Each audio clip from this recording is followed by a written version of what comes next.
When did you first hear of John and Willie? I guess it was John and Willie at the time, or was it just John? No, it was John and Willie, and it would have been in the early days when we first signed him.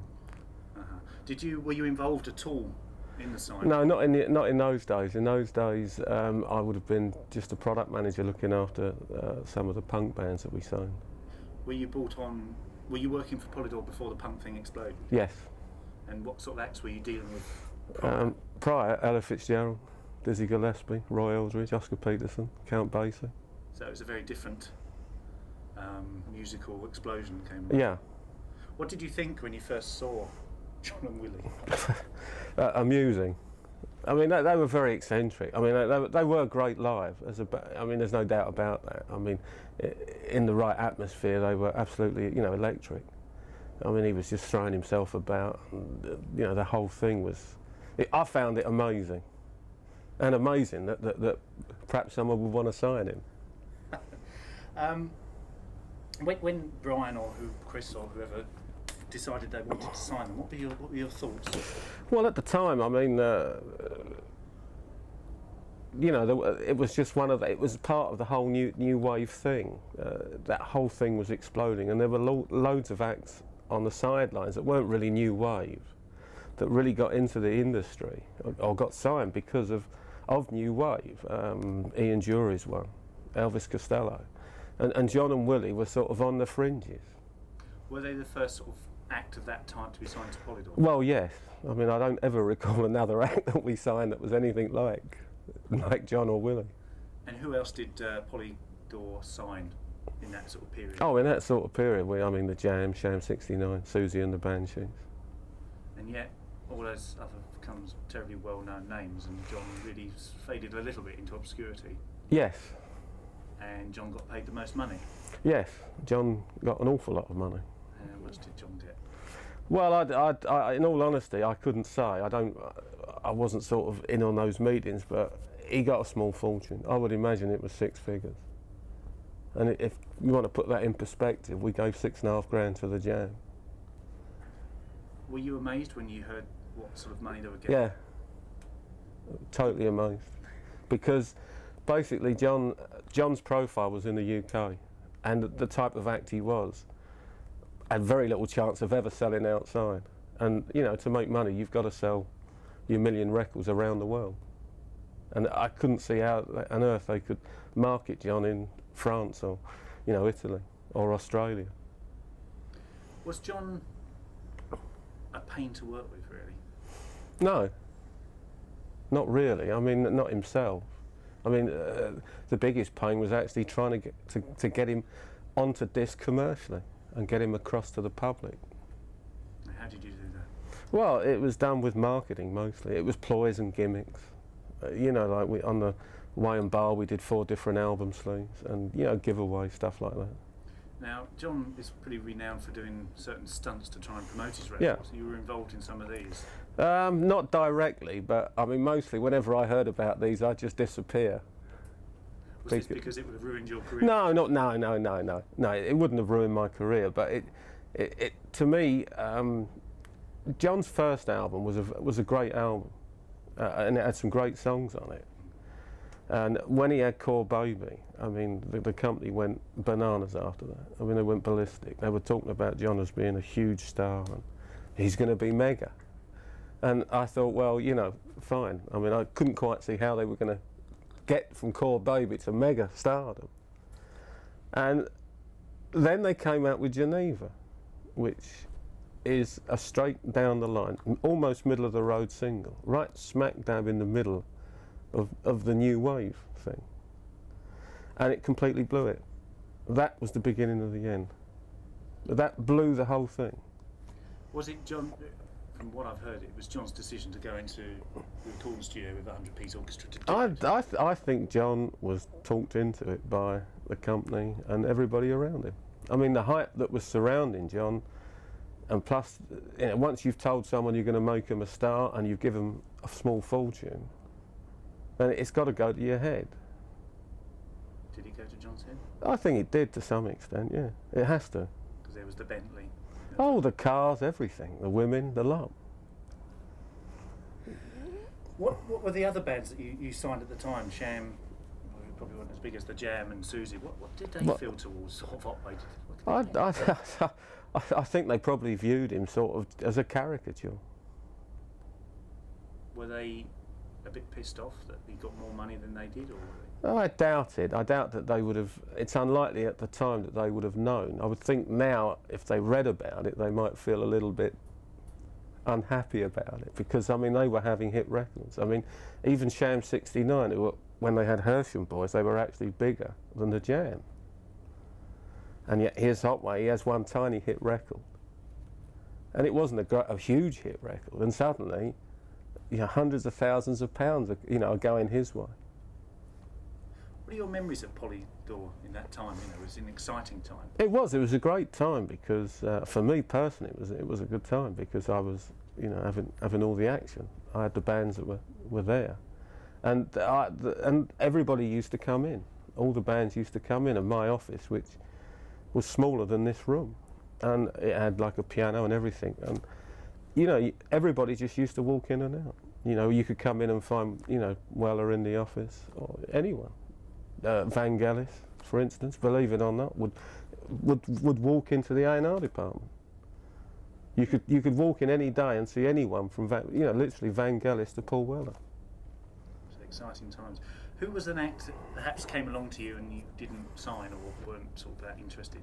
There's always a story here with the Beatles, obviously EMI and so on and so forth. Was there anyone that you can recall? Fine Young Cannibals, I guess. That was one that I sort of passed on. Did you really think Otway was just like a one-hit wonder?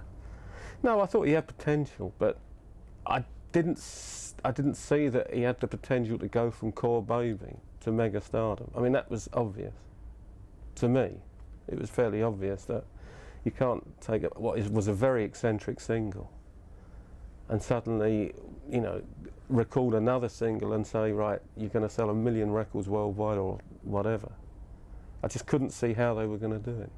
And Polydor weren't really that enthusiastic about John going to America, were they? They didn't No. put money up for that. No. Well, they obviously invested vast amounts of money, and they suddenly thought, well, we're not getting it back. When did they realise that things weren't quite going as they anticipated? I'm fairly certain that they must have. I think after Geneva, I'm pretty certain that there must have been a meeting somewhere where everyone went, I wonder if we've done the right thing. But that was only like 2 singles down the line. I know, but I mean, the thing is that his deal was done, they renegotiated, they gave him the money, they said you're going to have stardom, you're going to be up there, Geneva's the one. They worked on it like mad. They bought in, you know, expensive ad agencies, the whole bit, and it didn't do a thing. Well, that's it.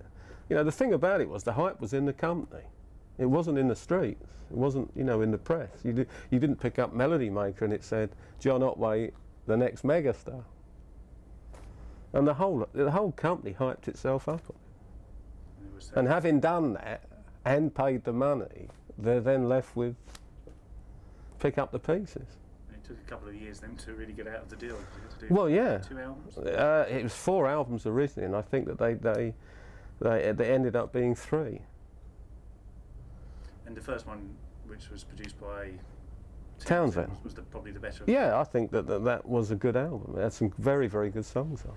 What was John like with Willie? Because that was the time when they were... Well, they were sort of always, I never knew because they were always in and out. I mean, sometimes they were talking to each other, sometimes they weren't. Sometimes they'd come in separately, other times you'd see them together. I mean, they were forever like splitting up. It always seemed to be, they'd split up and then suddenly the next album, oh, by the way, it's Otway and Barrett now.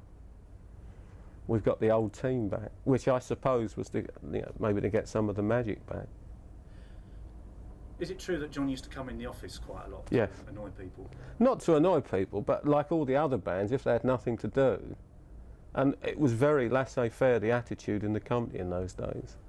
People could just come and go as they liked, and everybody did it. John was no different. I mean, John would come in, and they were all a nuisance because you're trying to work, and you've got these guys who have patently got nothing else to do, and they come in and they want to go out for a drink lunchtime or whatever. If John hadn't been involved in music, what do you think he would have been good at? A salesman. I think he's one of the few people that could sell Tower Bridge more than once. Would you consider John to be a one-hit wonder? Well, he is. I mean, he is a one-hit wonder, but I've always thought that if you judge him on the first album, the potential was there to develop him as an act, as a singer-songwriter, not just as an eccentric guy with comedic talents. You can, if you listen to that first album, even now it stands up, whereas after that, a lot of it doesn't stand up. It's almost as if after Geneva, they suddenly thought, well, we're going to be everything. We're trying to be more eccentric than before. We're trying more stunts. That doesn't sell records. If it's not in the groove, as they say, then it's not going to sell. One of John's stunts was when he was poor. Was the tent tour? Yes. Can you explain what the tent tour was? Well, now I've got to think about this because that's really. What year was that? Have you got any idea? Early 80s. I think he left Polydor. Well, see, after that, I lost all. Might have been actually with Polydor. I know you were involved in it in some way. In the tent tour? Basically, had no money. John wanted to do a tour. They didn't have any money, and they didn't want to stay in hotels.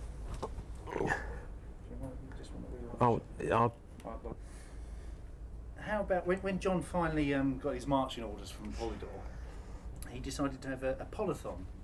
That's right, yes. And where was that? And what do you I think it was at Victoria Palace. And in those days, I think John had decided that Polydor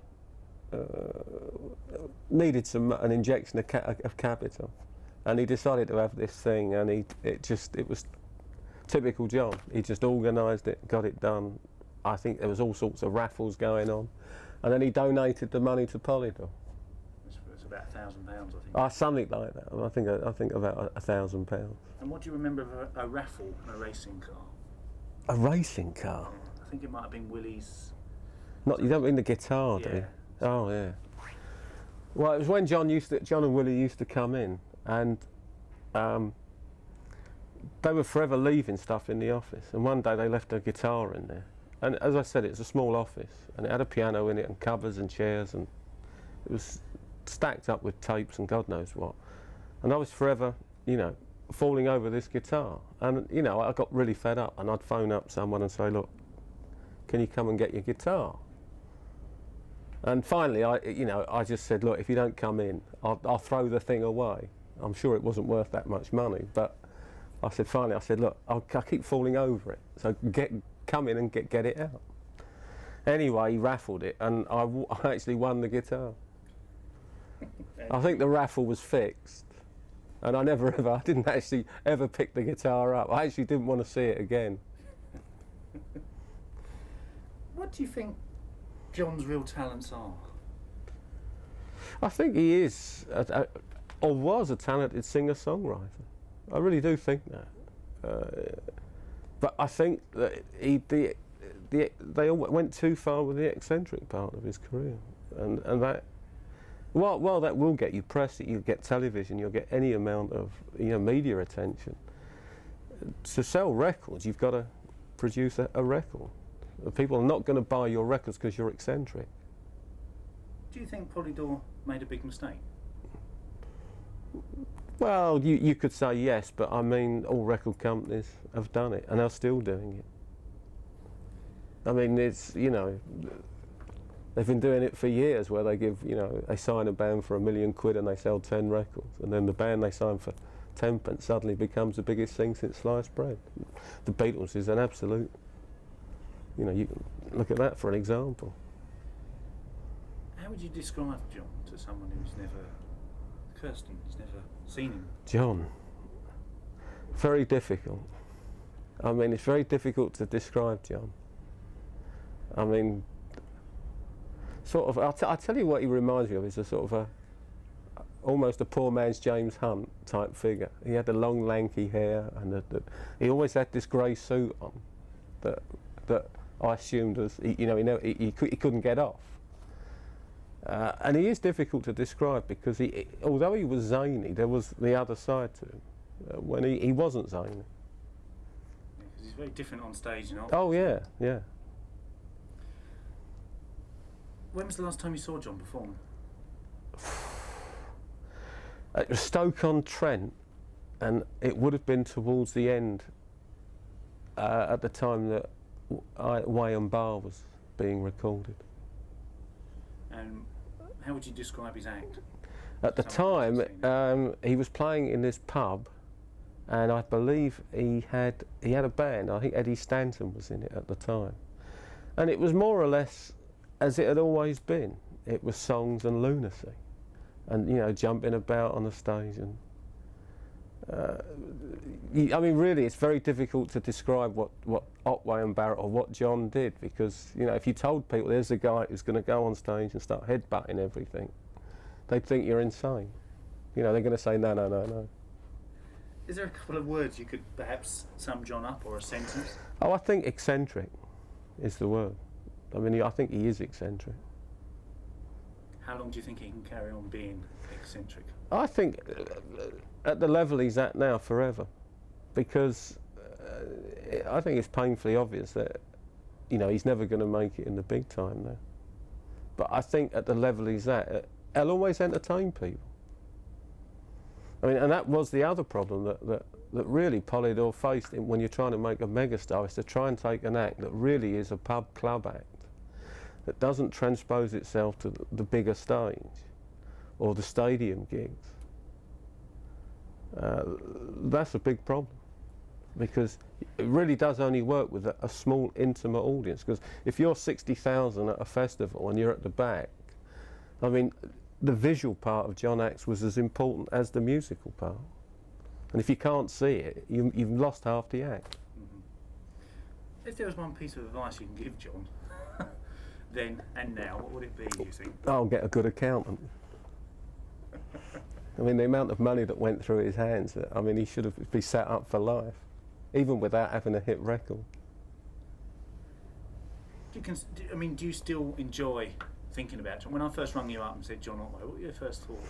Oh no, I still have great memories. I mean, that whole period was a great time for me, and John was part of it. And I just thought the whole thing, especially now when you look back at what the company did, you know, the whole thing, I just sit there and think it's funny, and it is a funny story, because here's a guy who was given, you know, hundreds of thousands of pounds and went out, did the bit, bought the big houses, the big cars, and really never did anything, but still got the money and carried on getting the money.